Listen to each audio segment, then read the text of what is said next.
Hi everyone. My name's Len Nicholas. I'm a industrial designer slash concept artist, I guess you could say. Hector Sylvia contacted me on behalf of Advanced Design Sketching. Gosh, almost a few months ago. Sorry, Hector. And he, I was really flattered that he asked me to do a sketch for you guys. So here it is, and I'll just talk you through one of my processes. This process right here is I like to work with painting and drawing simultaneously, and the reason for that is that with painting, you can work directly in shape very early on, as opposed to with a line where the process is you put down a line, you get a shape, you get a form. Whereas with painting, you almost immediately get a form when you apply your stroke or whatever. So here's just an example of me working on a helmet. If you go back a little bit, I started with a 3D model. I like using 3D models just to kind of give a sense of perspective early on. There's nothing wrong with it. Sort of the sort of the bump and grind of art using 3D models as underlays, but it's all good. So then I kind of draw and I paint over it, and I kind of initially, the first thing you see as a person is silhouette. So I like to start with silhouette as the initial shape to kind of explore the form. And if you get a solid silhouette and something that's appealing and provocative and whatever, then you can go in and kind of add detail and so on. But if your silhouette's no good, chances are you're going to struggle considerably with your design going forward. So I really like to start with silhouette. And then I like to lay in kind of dark areas like through holes, and we'll explore that a little bit more later into this demo. But I like to kind of define the parting lines and kind of through holes, where vents are, or cutaways, or places where part breaks are sort of far away from each other. And I like to define those and kind of, it's almost like in figure drawing, where I don't know if any of you study figure drawing at all, but on the human body, there's these standard landmarks that are fairly consistent throughout all bodies. For instance, the lower part of your rib cage, the front area of your hips, and your shoulder blades, and so on. Those are fairly visible and consistent on the human body. So if you use them as landmarks, it makes figure drawing much easier. And I like to use that same principle in design as well, where I like to put kind of landmarks or dark spots or whatever through holes in the design, and that kind of helps me visualize the form in its entirety in my head. So continuing on with the sketch, I'm laying in something I really like is line weight. And if you see in the bottom now left of the screen is 3 lines I put down. I could do another video on line weight, but typically like the silhouette line I like to be the darkest, part break line second darkest, and then anything indicating a spring line is lightest. Now this isn't a line drawing, so this doesn't really apply here, but it does in a way, whereas like big part breaks will be very dark in terms of line quality, whereas closer part breaks will be much thinner.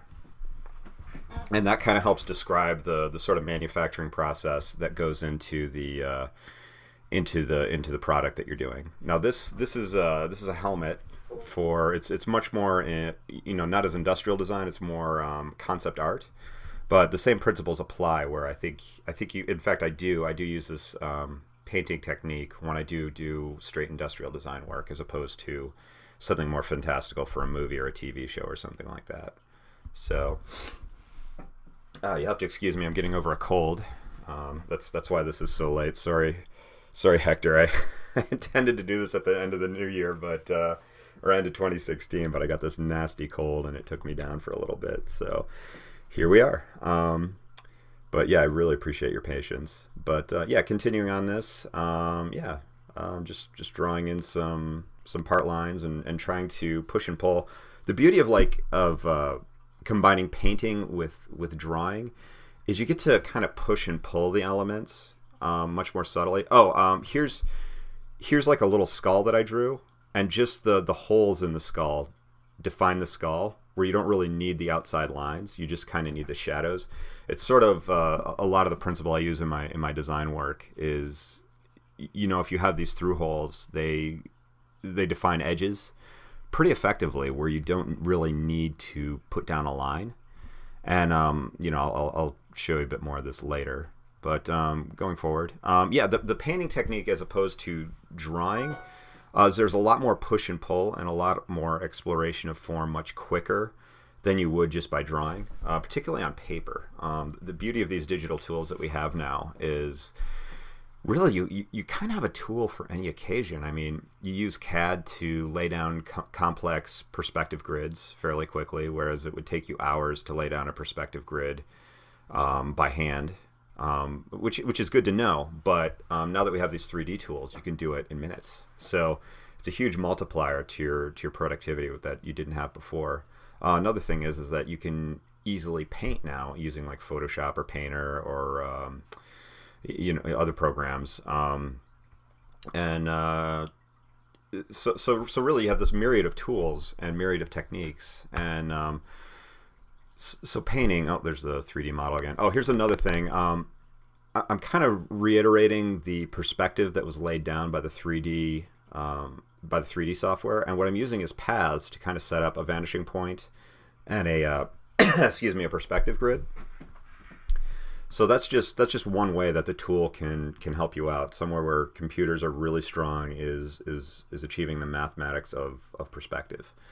So looking forward at this. You have to excuse me. This is my first video I've ever done, so I'm a little. You're gonna get a lot of ums. I apologize. Here's something that I'm doing is I'm laying out a path to kind of more crisply define the perspective of the overall design. Because right now, we've done our sketch. Now it's time to get into our final drawing, or final rendering rather. And so here I filled in that path, and right now I'm using just three different values: black, light gray, and medium gray, and that pretty much defines the whole form for me. And it's pretty much all you need initially. Now I'm getting a little tighter, so I laid down a path. I defined the silhouette crisply using the fill path in Photoshop. And what am I doing here? Let's see. Yeah, it's sort of funny. I'm laying down this commentary after I've drawn it, so I've kind of like, what was I thinking? And here, so now I have like the crisp silhouette of the thing defined, and I have it slightly opaque so I can see the underlay underneath. But right now I'm kind of defining the parting lines, both thick and thin and major and minor, and these kind of these really help define the form. And in drawing or illustration or anything that you do, everything that you want to do, everything that you do, you have to ask, why am I doing it? Why am I putting a line down at this angle? Why am I putting this value there? Why is this part line that thick? Why is that one? And so on. You always want to, that's essentially what design is this sort of, you need to be thoughtful consistently throughout your work. You can't depend on, happy mistakes all the time. You really need to, have a process, and of course build on the process, but have a process and a reason why you're doing what you're doing. So right now I'm putting down lines, and each one of these lines I'm trying to define the overall shape of this helmet. And that's just one tool to help me communicate to the audience, whoever they may be, of what this thing is or isn't. And these parting lines help out with it. Now I'm not drawing per se like a line drawing. It's more of a painting, but you still have elements of draftsmanship in it. In that I'm laying down these part lines and defining overall surface area, and that will help me later on down the line, place in value and kind of get a real understanding of the overall form, because it's still somewhat undefined. A big part of this, like you can just see the lines in the silhouette now. A big part of this is kind of, you have a process, but you're kind of sculpting, you're kind of pushing and pulling the form using this painting technique, and it's pretty exciting. I like doing it.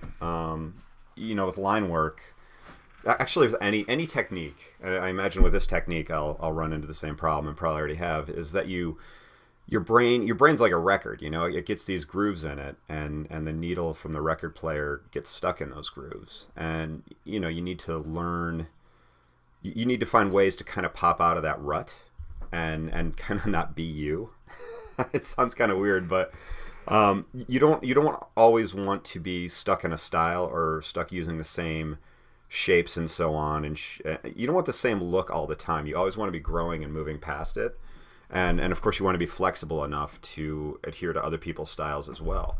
And something that I find helps get me out of the rut of looking like Len all the time in terms of, oh, that's a Len drawing, is changing technique. And this is one such, attempt here is to not be Len, is by painting as opposed to drawing. If you go to my Instagram, and please do, it's I'll have it up here somewhere. You'll see a lot of drawings, and you could definitely tell they're Len drawings. And then I have paintings, and they don't look like Len drawings, hopefully, but they look like Len paintings and so on. And you want to try different things to kind of break you out of your rut and to kind of grow past your own style per se, and to keep growing and becoming more, I guess, articulate as an artist, for lack of a better word. I'm not sure if that makes sense. If anyone has any any questions, feel free to. I think this is going on Facebook, so you can Facebook me or just put it in the comments section. I'll try to answer that the best I can, because I don't think I explained that as best as it could be. But here we are. I laid down the value, and forgive me, this is my first time doing a video like this, and the learning curve was steep. I imagine for you guys this is almost second nature, making these videos, but for me it was a good experience, but certainly there's a learning curve. But I missed a part, and that is when I started laying in value on the silhouette. A pretty universal rule is lay down your big values first, and then work to smaller values. As human beings, we're very much inclined to want to go to detail. Our eyes focus on detail, and if our eyes focus on detail, that's a pretty strong indicator that our minds do the same. So it's something that you really have to fight, because intuitively you want to go into tight detail initially, but you want to fight that, and honestly you want to do the big parts first, the big volumes, the big shapes first, and then incrementally go into detail as you move forward. So right here I'm kind of almost past the big value stage, and you can see this thing's kind of taking shape. It's sort of funny, like watching this, going back and watching this, you see all these things that you definitely like to not do, given another chance. But here we are, so we'll move forward. But I'll talk about some of the things that bug me about this rendering, and some of the things that I could have done better. Right now I'm taking a self-taught class through Schoolism, and if you guys don't know what Schoolism is, look it up. It's Bobby Chu's company. It's phenomenal. I take a couple classes with them a year. I took a class with Scott Robertson through them, which was phenomenal. I'll plug another person. Scott has 2 books out. One called Drawing, or How to Draw and How to Render. I have them right here next to me in the studio, and you should have them. I won't even say I recommend these books. I'm going to say you should have them. It's a dense book, a lot of information, but man, it's all golden. I wish I was in. I'm presuming a lot of you guys are students, and I wish I had the opportunity to have these books when I was learning as a designer. But they're phenomenal. I can't recommend them enough. But going back to what I started saying, through Schoolism, I'm taking Sam Nielsen. I'm taking his I think it's a lighting class. And he talks a lot about lighting, and something that bothers me about this rendering is I don't believe that my lighting and values are correct. And something that I could do to alleviate that is have something like a geodesic type shape, and kind of light that in maybe 3D or pull it off the internet and whatever, and kind of color pick from that. So where you see an angle, like if you have a 30-degree angle on here that faces 20 degrees, like a clockwise or something, and you have 2 of them, they're going to be the same value, most likely. Depending on your light source, I kind of lit this with more of a spotlight where the light's closer. So, the light's going to fade off as you get to the bottom of the object. But, same degree planes that are facing the same way in space generally are going to have the same value. So if you have like this geodesic shape that has all these planes on it at different angles, you can kind of value color pick from them, and then kind of pick where your values are going to be. And I think that way I would have had much better value structure in this rendering than is what is going to result. So again, I'm babbling and making marginal sense, and I apologize. But yeah, look into Schoolism and definitely Sam Nielsen's class, because he talks about that in lighting, and I'm almost tempted to do another one of these to try out that technique. But anyway, as I'm past the what do you call it, the stage of putting down large values now. So I'm getting more into probably mid value, maybe even getting closer to more detailed value. I'm putting in like these Neil Blomkamp style surface chamfers and so on, and I'm kind of really exploring the surface treatment, and that's something that a problem I see with particularly younger designers is they don't have a strong sense of surface treatment and surface aesthetic, bevels and fades and chamfers and all that stuff. It's sort of funny. I mean, we live in the time of like, iPhones and so on, where there's not a lot of really ornate surface treatment that you might have had in years previous to Steve Jobs. Not to say that Apple isn't stunning, or Apple products aren't stunning, but they don't have that kind of nuanced or sculpted surface treatment. So I maybe that's my theory of why students don't have that strong of surface styling. But definitely take a look at things that have all those elements. I'm just trying to think like maybe like a Nairobi cordless drill or something like that, that really has chamfers and bevels and all those great things that make surfaces so exciting, and study those. Something I do. Gosh, I forgot who told me this, but you can't express out what you haven't put into your head. So you can't really design something aesthetically, and I'm talking strictly aesthetics here and style. Not really talking function, though there is I do believe in like the functional hook is very important to design no matter what you're doing. But stylistically speaking, you can't really express stylistically what you haven't put into your head. So something I do, and something I really encourage other people to do, is just go out and literally like just draw a product, or see a detail on a car or whatever, and just draw it. I'm fortunate in that I've had an opportunity to do some vehicle design for some cartoons and stuff, and when you draw something enough, you find little things that bother you, and your weaknesses really become visible. And something that was bothering me is just the front end of a car. My designs were I was choosing the same design over and over again. I was stuck in that rut, and I was just drawing the same thing over and over again. It wasn't particularly great. So what I did is what did I do? I think I went to the store and bought one of those like auto trading magazines, and because it's all like hundreds of different models of car fronts, and they're all shot from 3/4 perspective, so you see the front end of the car. And I just went through and I drew all the cars, and I get up at 5:30 in the morning. I'm an early riser, and I went to Starbucks because they have really good Pokestops there too, and I just drew cars for a couple hours every morning during my vacation, and it helped, and now I can express more because I put more in, so more visual stuff into my library. So I encourage you all to build on your visual library, and if you see something that you find particularly interesting or engaging, draw it, study it. It's a good habit. It's studying's fun. So continuing on this drawing, let's see. Yeah, I'm just sort of defining more edges. Sometimes I like to make the edge value in a different layer just so I can kind of erase and add to it, and kind of sculpt it and sort of nuance it into what I hope to be, a really nice aesthetic a beautiful aesthetic. I got to tell you, I'm not super impressed by this design that I've offered to you guys, but I think it shows a lot of the principles that I'd like to explore.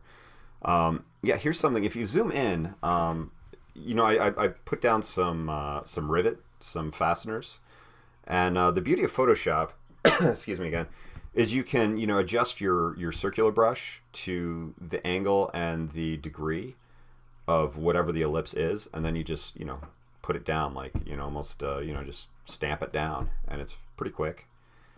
And let's see, just adjusting some values and tweaking it. I'm not thoroughly convinced that my values are right. I really don't think they are, and I think again, going back to the principle of studying and putting things into your visual library. I think I need to do some value studies using that geodesic cube. Hate to say it, but I think it needs to happen. So I think I know what I'm going to be doing for my weekend, because I'm a parent now, and that's what I do on my weekends. I draw geodesic shapes. So yeah, party on, Garth. So anyway, so continuing with this.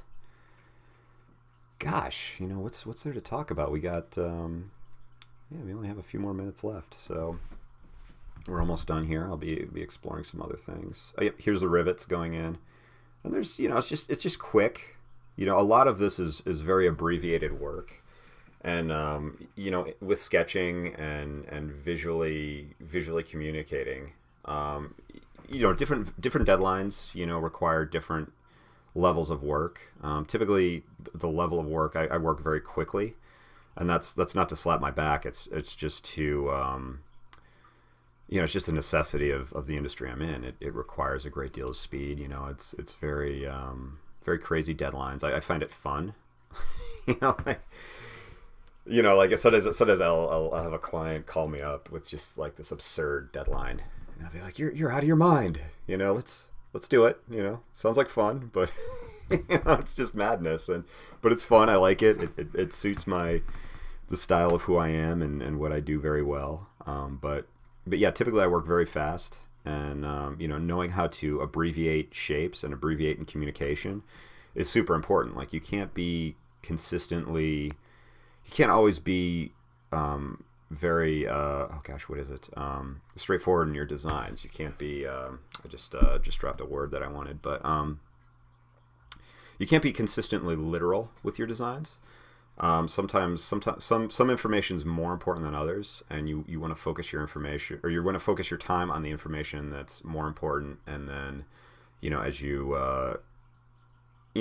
move along and as you have more time, you add more information to other areas. But certainly you want to have your focus, and I'll be demonstrating that here a little bit later when I draw the torso that goes below the helmet, and that's really not really important information. So it's just very quickly and painterly applied, as opposed to painstakingly rendering and considering every little detail and design of it. It's not important, so you just throw something down. So yeah, we're getting to, okay, here we are. Here, right now I'm kind of throwing down the body that goes on the helmet. Now, initially I didn't think I would do this, but I felt that it was needed. So I think I have some of Zach Retz's brushes, of all people, and I'm kind of laying these down. And the reason why I blurred this is because the brush I was using was very textured. Your eye goes toward texture very quickly. It's there's a hierarchy. In fact, in one of Scott Robertson's books, he talks about this. I think it's called proximity-based styling. But essentially, what it is neurologically, you see with your brain. Your eye is sort of takes in the raw information, but your brain processes it. And the way your brain processes information is it goes toward high contrast, silhouette, and texture. And if you have something on here that you don't want the audience to focus on, don't make it textured, because your eye will go right for it. That's something to avoid. So that's why I blurred the this shoulder pad stuff that I put down, and all the little lines and so on. The part breaks. They're not literal to, say, chest armor or shoulder armor. They're more intended to contribute toward the helmet design. So when you see the part lines and so on, they're really pointing toward the helmet and so on. and kind of bringing it out. So hopefully it looks okay. So right now, I'm getting toward the end of the rendering, so I'm just adjusting, layer levels and so on. And let's see, how far along are we? Geez, we're just about done here. So hey guys, thank you so much for this opportunity, and yeah, good luck. And yeah, if you guys have any questions or want to see anything else, I'd love to do this again. So take care. Bye bye.